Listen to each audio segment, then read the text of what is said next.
आज की इस क्लास में हम लोग समद्विबाहु त्रिभुज और समरूप त्रिभुज से संबंधित प्रश्नों को हल करेंगे।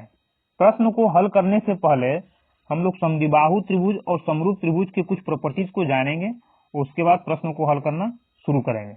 तो सबसे पहले हम लोग जान लेते हैं कि समद्विबाहु त्रिभुज क्या होता है। तो समद्विबाहु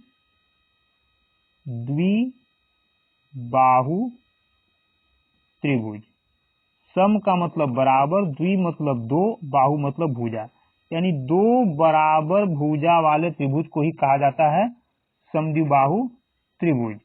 इसको हम लोग देख भी लेते हैं कैसा रहता है। ये हो गया हम लोग का समद्विबाहु त्रिभुज, यानी जिसकी दो भुजा बराबर हो उसको हम लोग समद्विबाहु त्रिभुज कहते हैं। अब यदि इस त्रिभुज के आधार को, यानी नीचे वाला भाग हम लोग का लंबाई b है और इस भुजा का लंबाई यदि a मान ले रहे हैं, तो जितना लंबाई इसका है उतना ही लंबाई इसका होगा। तो ये a है तो इस भुजा का लंबाई भी कितना हो जाएगा, हम लोग का a हो जाएगा। यानी तीनों भुजा का लंबाई हम लोग निकाल लिए। इससे क्या निकलेगा, इससे हम लोग निकाल सकते हैं कि समद्विबाहु त्रिभुज का परिमाप यानी पेरीमीटर कितना होगा। तो त्रिभुज का परिमाप बराबर तीनों भुजा का योग, तो यहाँ तीनों भुजा का योग कितना हो जाएगा, एक भुजा ये, एक भुजा ये, दो भुजा, तो टोटल लंबाई कितना हो गया 2a प्लस तीसरा भुजा b। तो समद्विबाहु त्रिभुज का परिमाप हो गया 2a प्लस b। b क्या हम लोग का बेस है और a क्या है, ये दोनों बराबर भुजा में से एक भुजा का मान है। तो पेरीमीटर आ गया।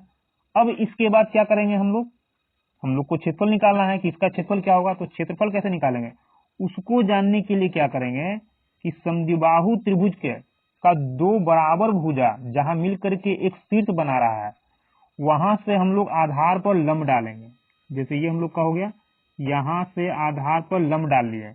जैसे ही लंब डालेंगे तो लंब का मतलब क्या है, ये आधार पर 90 डिग्री का कोण बनाएगा। जब आधार पर 90 डिग्री का कोण बनाता है तो ये जो भुजा हम लोग का आया, ये जो भुजा आया, इस आधार को दो बराबर भागों में विभाजित कर देगा, दो बराबर भागों में विभाजित कर देगा। यानी कि यहां से यहां तक का लंबाई कितना हो जाएगा, पूरा लंबाई यदि हम लोग का आधार का b है तो ये हो जाएगा b/2। तो ये हम लोग का किस टाइप का त्रिभुज बन गया, ये यहां से मिला दिए हम लोग, यहां से इसको मिला दिए और यहां से इसको मिला करके लेके आ रहे हैं। तो कैसा दिखा हम लोग का, एक समकोण त्रिभुज दिखा, जिसमें हम लोग को ये आधार दिख रहा है, ये कर्ण, और ये क्या दिखेगा, ये हो गया लंब यानी हाइट। तो हाइट का मान निकाल सकते हो हम लोग, क्योंकि ये हम लोग का कैसा बन गया, समकोण त्रिभुज। और समकोण त्रिभुज में ये हम लोग का हाइट हो गया, ये कर्ण हो गया, ये आधार हो गया।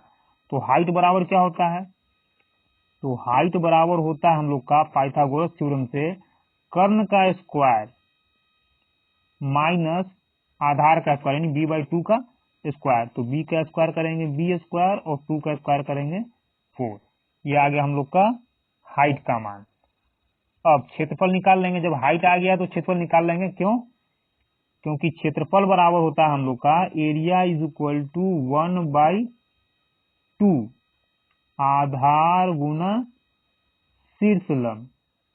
तो आधार हम लोग का बेस हो जाएगा और हाइट कितना है h, यानी ये कितना हो जाएगा 1/2 BH यानी बेस इंटू हाइट। ये तो आ गया हम लोग का। अब इसके अलावा कुछ और हम लोग को जानना है, क्या, समद्विबाहु त्रिभुज में ही हम लोग का होगा तो समद्विबाहु त्रिभुज, लेकिन कैसा, समकोण समद्विबाहु त्रिभुज, यानी कि दो बराबर भुजा वाला समकोण त्रिभुज। ये हो गया हम लोग का।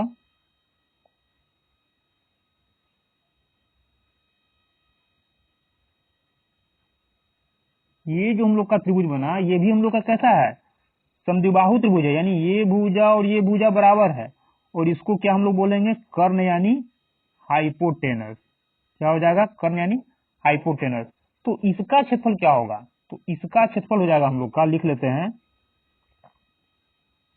समकोण समद्विबाहु, समकोण समद्विबाहु त्रिभुज का क्षेत्रफल यानी एरिया इज इक्वल टू हो जाएगा कर्ण का होल स्क्वायर डिवाइडेड बाई में 4, या फिर इसको कर सकते हैं हाइपोटेनस का स्क्वायर डिवाइडेड बाई 4। यानी यदि कर्ण दिया हुआ गया होगा, यानी समकोण समद्विबाहु त्रिभुज में यदि कर्ण दिया गया है, तब इसका क्षेत्रफल क्या होगा? तब क्षेत्रफल बराबर हो जाएगा कर्ण का स्क्वायर डिवाइडेड बाई में 4। और हम लोग समरूप त्रिभुज को देख लेते हैं। तो समरूप त्रिभुज किसको कहा जाता है? यह हम लोग को समरूप त्रिभुज देखना है। तो समरूप यानी जिसका रूप क्या हो? समान हो, दिखने में एक जैसा हो। तो दिखा लेते हैं हम लोग एक जैसा। ये हो गया हम लोग का, ये मान लेते हैं कि ये हम लोग का त्रिभुज ए बी और सी है। ये त्रिभुज पी क्यू आर है, यानी दिखेगा सेम, लेकिन ये समरूप कब कहलाएगा? यदि यहाँ का कोण थीटा है तो ये कोण भी हम लोग का थीटा होना चाहिए। यहाँ का कोण अल्फा है तो ये कोण भी अल्फा होगा। यहाँ का कोण यदि बीटा है तो यहाँ का कोण भी बीटा होगा। ये हो गया हम लोग का समरूप त्रिभुज। अब इसमें क्या होता है? तो इसमें यदि समरूप त्रिभुज ये और ये यदि समरूप त्रिभुज हो गया, यानी कि यहाँ का कोण यहाँ के कोण के बराबर है, यहाँ का कोण यहाँ के कोण के बराबर है, तो हम लोग कह सकते हैं कि area of triangle A B, इसको नीचे लिख लेते हैं हम लोग,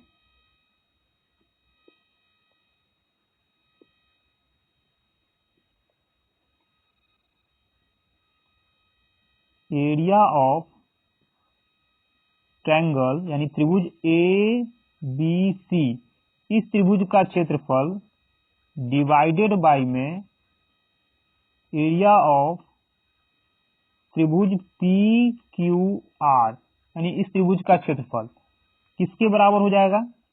ये बराबर हो जाएगा इसकी भुजा बटा में इसकी भुजा का होल स्क्वायर, यानी कि BC बटा QR का होल स्क्वायर, या ये भुजा AB बटा PQ का होल स्क्वायर, या ये भुजा और ये भुजा का अनुपात का होल स्क्वायर, यानी कि AC बटा PR का होल स्क्वायर। ये हम लोग का हो जाएगा। साथ ही साथ इसका भुजा का अनुपातिक मान भी समान होगा। जैसे ये हम लोग BC बटा QR लिए हैं, तो इसको डायरेक्ट लिख सकते हैं हम लोग BC बटा QR बराबर AB ये हो गया AB बटा में PQ और AC बटा में PR। लेकिन ऐसा कब होता है? जब यहाँ का जैसे संगत कोण, यहाँ का कोण और यहाँ का कोण समान है तब। अब इस पर आधारित हम लोग प्रश्न को हल करना शुरू करेंगे। तो आज का हम लोग का पहला प्रश्न है, यदि एक समद्विबाहु समकोण त्रिभुज के कर्ण का माप इतना है तो त्रिभुज का क्षेत्रफल क्या होगा? अभी हम लोग पढ़े थे कि समद्विबाहु समकोण त्रिभुज का क्षेत्रफल क्या होता है। तो समद्विबाहु समकोण त्रिभुज का क्षेत्रफल बराबर, अभी हम लोग पढ़े हैं क्या? कर्ण का स्क्वायर डिवाइडेड बाई में 4। यहां हम लोग पढ़े थे कर्ण का स्क्वायर डिवाइडेड बाई में 4। तो कर्ण कितना हम लोग का 8, तो 8 का स्क्वायर 64 बटा में 4 लिख दिए, 4 भाग देंगे तो कितना आ जाएगा? 16 चौक 64, 16 आ जाएगा। यानी कि समद्विबाहु समकोण त्रिभुज का क्षेत्रफल ऑप्शन नंबर है 16 सेंटीमीटर स्क्वायर हो जाएगा।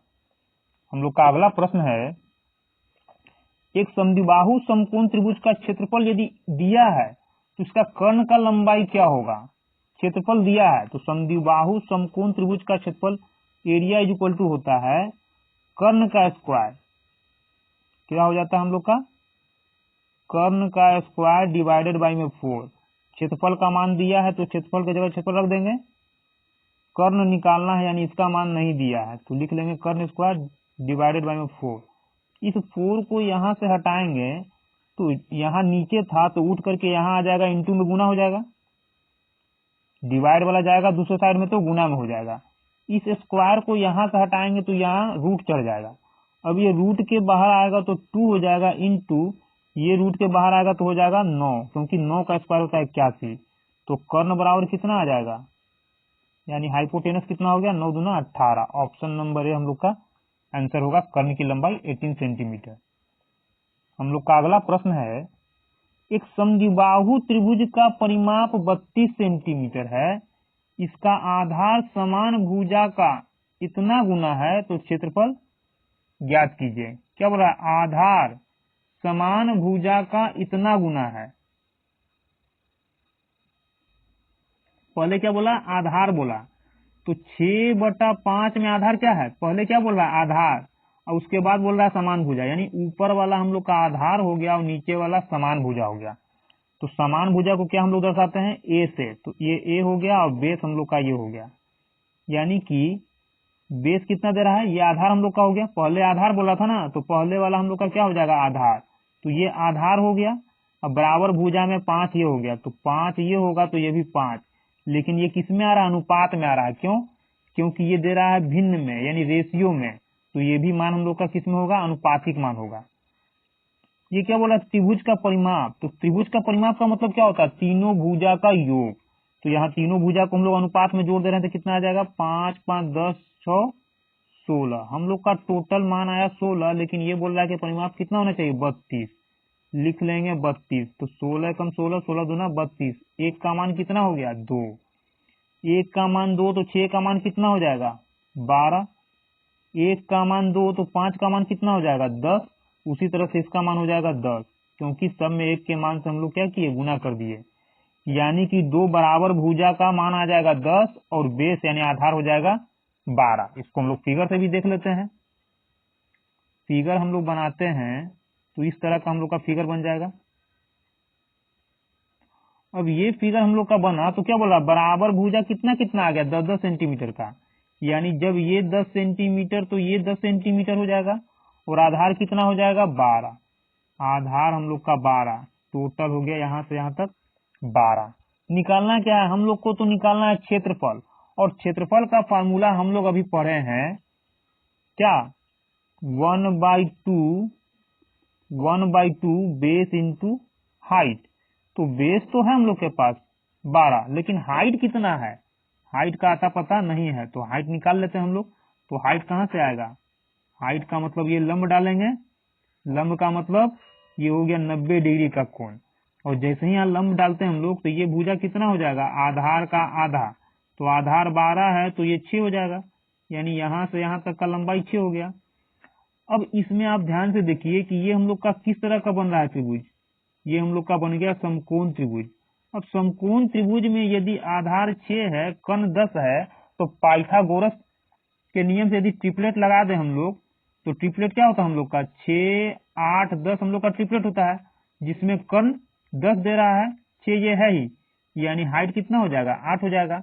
यही कारण था कि ट्रिपलेट हम लोग पहले पढ़ लिए थे।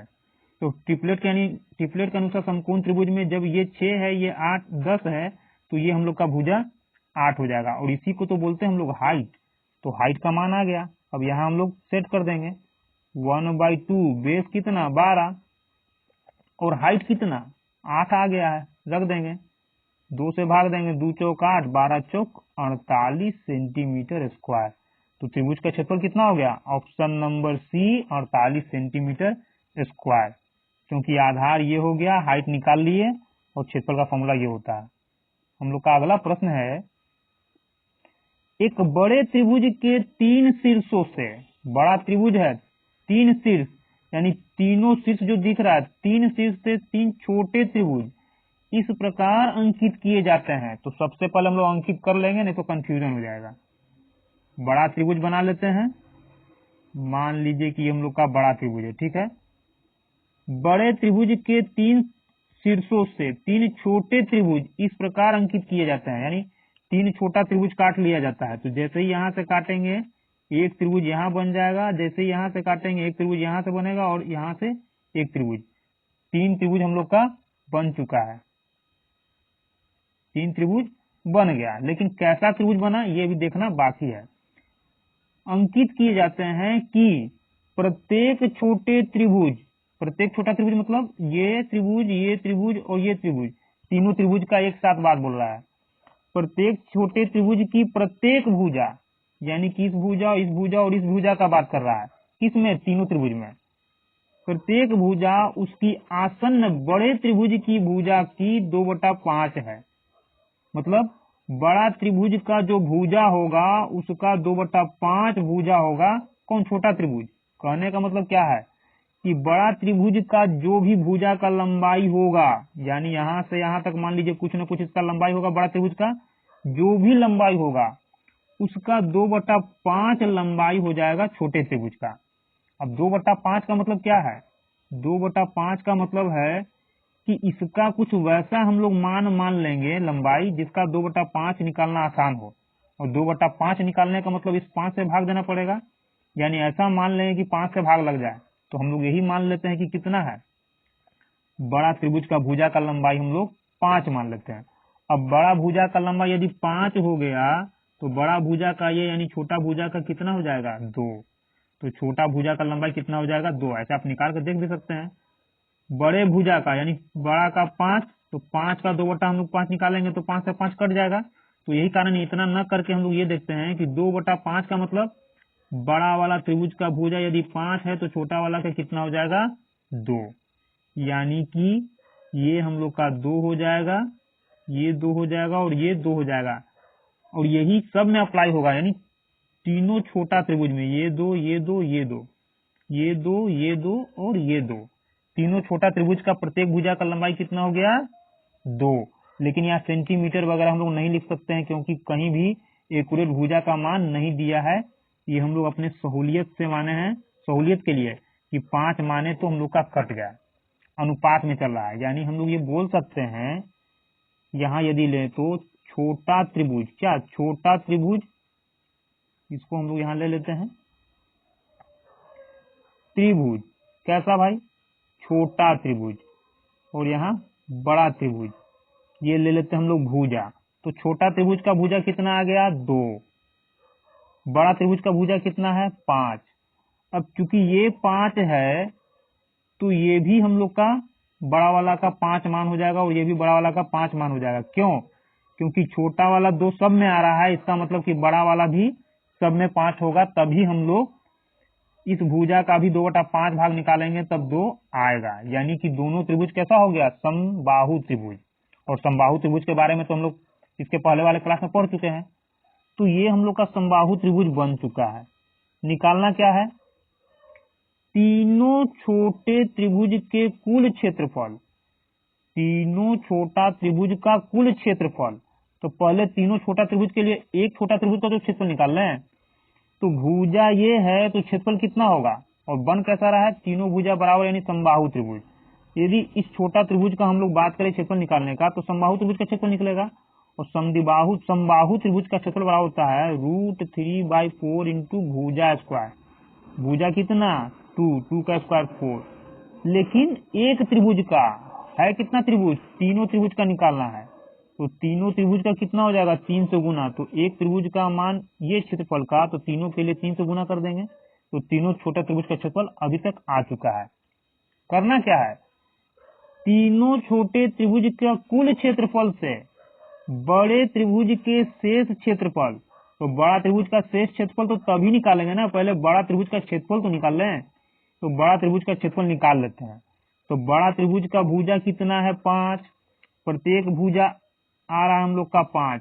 जब एक भुजा 5 लिए इसका मान 2 आया, और प्रत्येक छोटे त्रिभुज का मान 2 है भुजा का, इसलिए प्रत्येक बड़े त्रिभुज का भुजा का मान भी 5 होगा। तो भुजा का मान 5 समबाहु त्रिभुज हो गया, क्योंकि प्रत्येक भुजा 5 है। और तो इसमें भी हम लोग समबाहु त्रिभुज का क्षेत्रफल ही लगाएंगे। तो भुजा ये, तो समबाहु त्रिभुज का क्षेत्रफल कितना हो जाएगा? √3/4 इंटू भुजा स्क्वायर, 5 का स्क्वायर 25। अनुपात में हम लोग यहाँ बदल लेंगे। तो कैसे हो जाएगा? ये √3/4 गया, 4 तिया आ गया 12, ये हो गया हम लोग का 25। यानी कि ये 12 जो आया और 25 आया, क्या आया? 12 आया तीनों छोटा त्रिभुज का क्षेत्रफल का अनुपात में मान, और 25 क्या आया? बड़े त्रिभुज का क्षेत्रफल का अनुपातिक मान। पूछ क्या रहा है? तीनों छोटे त्रिभुज के कुल क्षेत्रफल। तो तीनों छोटा त्रिभुज का कुल क्षेत्रफल तो भाई 12 ही है। बड़े त्रिभुज के शेष क्षेत्रफल, अब ले लेते हैं यहाँ हम लोग शेष, बड़े त्रिभुज का शेष क्षेत्रफल। तो बड़ा त्रिभुज का शेष क्षेत्रफल का मतलब बड़ा त्रिभुज का पूरा क्षेत्रफल आया 25, 25 में 12 तो यही है छोटा त्रिभुज का क्षेत्रफल, यानी कि ये हो गया तीनों त्रिभुज का क्षेत्रफल। तो तीनों त्रिभुज मिल करके कितना क्षेत्रफल घेर रहा है, 12 क्षेत्रफल ले रहा है। तो बाकी जो बचा भाग ये है, ये कितना है, तो टोटल 25, 25 में 12 भाग किसका, छोटा त्रिभुज का। तो शेष कितना हो जाएगा, 12 में से 25 जाएगा, कितना आ जाएगा, 13। तो शेष भाग का क्षेत्रफल का पूछ रहा है, क्या पूछ रहा है, तीनों त्रिभुज का कुल क्षेत्रफल, बड़े त्रिभुज के शेष भाग, बड़ा त्रिभुज का शेष भाग ये है, शेष भाग का मतलब ये वाला पोर्शन का बात कर रहा है, शेष भाग कितना है, 13। तो 12:13 हम लोग का आंसर हो जाएगा। ऑप्शन नंबर ए हम लोग का आंसर।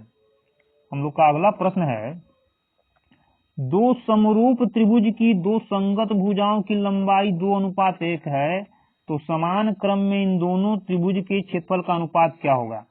क्या बोल रहा है, समरूप त्रिभुज है, बना लेते हैं समरूप त्रिभुज। एक त्रिभुज ये हो गया और दूसरा त्रिभुज ये हो गया। बोला भुजाओं की, संगत भुजाओं की लंबाई हम लोग का क्या है, 2:1 ये है, यानी ये 2 है तो ये कितना होगा, 1, यही हो गया संगत भुजा का लंबाई ये, यानी ये 2 है तो ये कितना हो जाएगा, 1। तो इसके क्षेत्रफल का अनुपात कितना होगा, तो क्षेत्रफल का अनुपात कितना हो जाएगा, इसका मान लेते हैं हम लोग क्षेत्रफल A1 और इसका मान लेते हैं क्षेत्रफल A2।